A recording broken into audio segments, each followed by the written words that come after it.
Dictionaries. These are very important to know because they are the building block for classes, but they're also very common for objects like JSONs, which is a way for applications and systems to communicate with each other.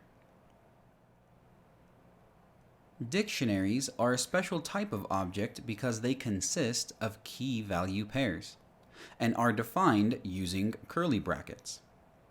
You may also hear them called curly braces, by the way. So, if you see curly brackets, you're most likely dealing with a dictionary.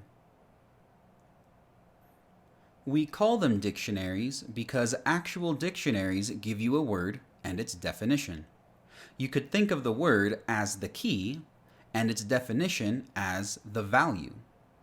Put them both together and you have yourself a key value pair. If we took this palindrome example and turned it to code, it would look like this. The word palindrome is the key, so it goes on the left. It's also a string, so we surround it with quotes. Then you use a colon and put the value on the right. In this case, it's the definition of a palindrome. A word, phrase, or sequence, yada yada yada. So, a literal dictionary is just a list of key value pairs. We can easily show that in code by having a list of dictionaries. But that's not all dictionaries can do. They can also represent complicated objects. We haven't done this yet, but we will. Alright. So when should I use a dictionary? The answer is, it depends, because it is a style and context-dependent thing. If it makes sense to use a dictionary as a solution, then by all means use a dictionary. I know that's not a super helpful answer, so let's just use an example. Let's say we wanted to know how many of each cereal a grocery store had. We could do something like this. Have a list of cereals, Chex, Fruity Pebbles, and Cookie Crisp. And then make another list called Quantities with 24, 12, and 8. Each one of these corresponding to its mapping in cereals. So the first cereal is Chex, and the first quantity is 24. So there are 24 boxes of Chex. From there, we can then use the built-in enumerate function to do a for loop to say for the index and cereal in cereals, print out the key, cereal, and the value, the quantity. That approach would work, but it's not very clean, and we have to hold and map multiple variables. Let's see what this would look like with the dictionary. Already it looks much cleaner. We start with the curly brackets and put the name of the cereal as the key and the quantity as the value. You separate each pair with a comma, and that's it. Dictionaries can hold almost any values, so they are not just useful, but flexible as well. Okay, this is good, but how do we get values out of the dictionary? Well, just like a dictionary, if you ask for a key, you'll get its value. There are a few ways to get values from a dictionary. You can key in to the dictionary by using square brackets and passing in the key. If we key in using Chex, then we'll get the value, which is 24. However, if we key in and the key does not exist in the dictionary, the program will raise a key error. We can also use the .get function. This is helpful because it also has a default parameter you can pass in, which will be used if the key doesn't exist. Now our crave example doesn't raise an error and returns the default of 0 instead.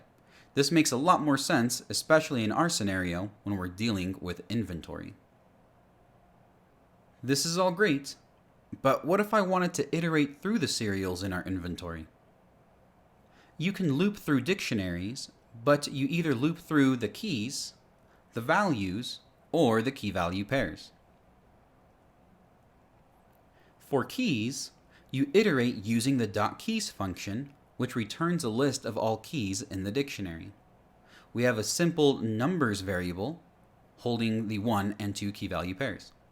For every key in number.keys, print the key.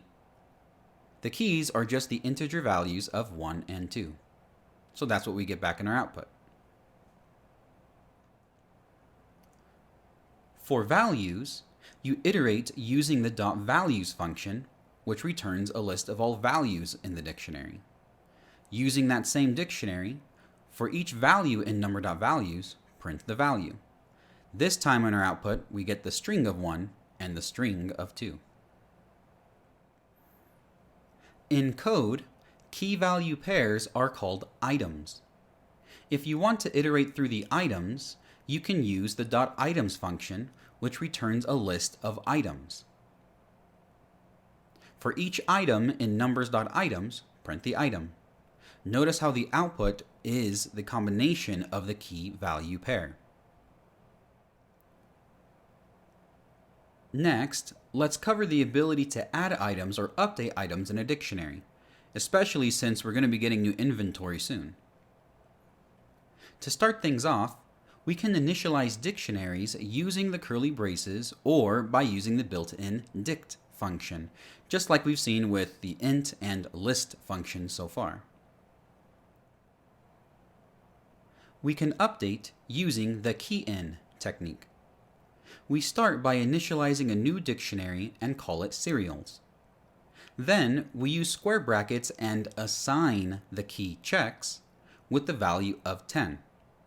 The takeaway here is, if the key does not exist, the item will be added. Then we update the checks key with the value of 12 the same way. The takeaway here is, if the key already exists, it will update that key's value. There's another way to update a dictionary, but we'll get to that here soon. Remember how I said that dictionaries can represent objects?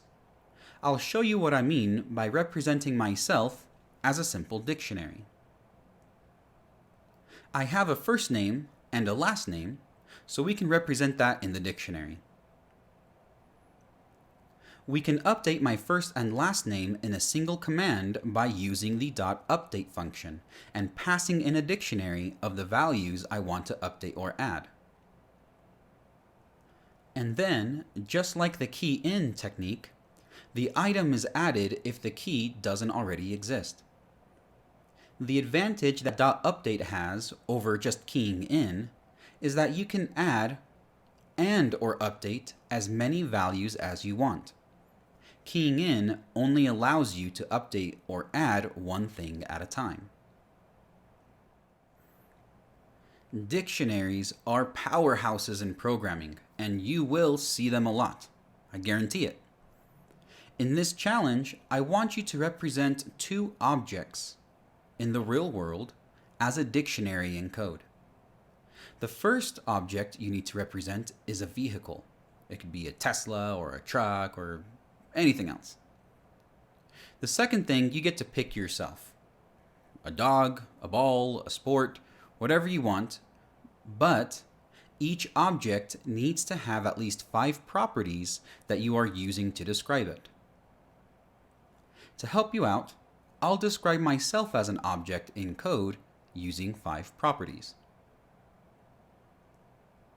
My name is Carlos Kidman. My age is maybe 30. Cough, cough. My favorite sport is soccer. Is cool? Definitely true. And my favorite foods are seafood, Southern, and Latin. Notice how I have values that are integers, values that are booleans, and even a value that's a list of strings.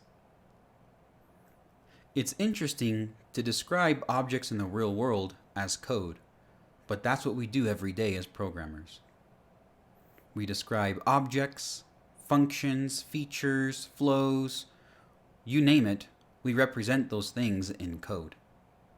Now, for this challenge, you don't need to write tests or a program.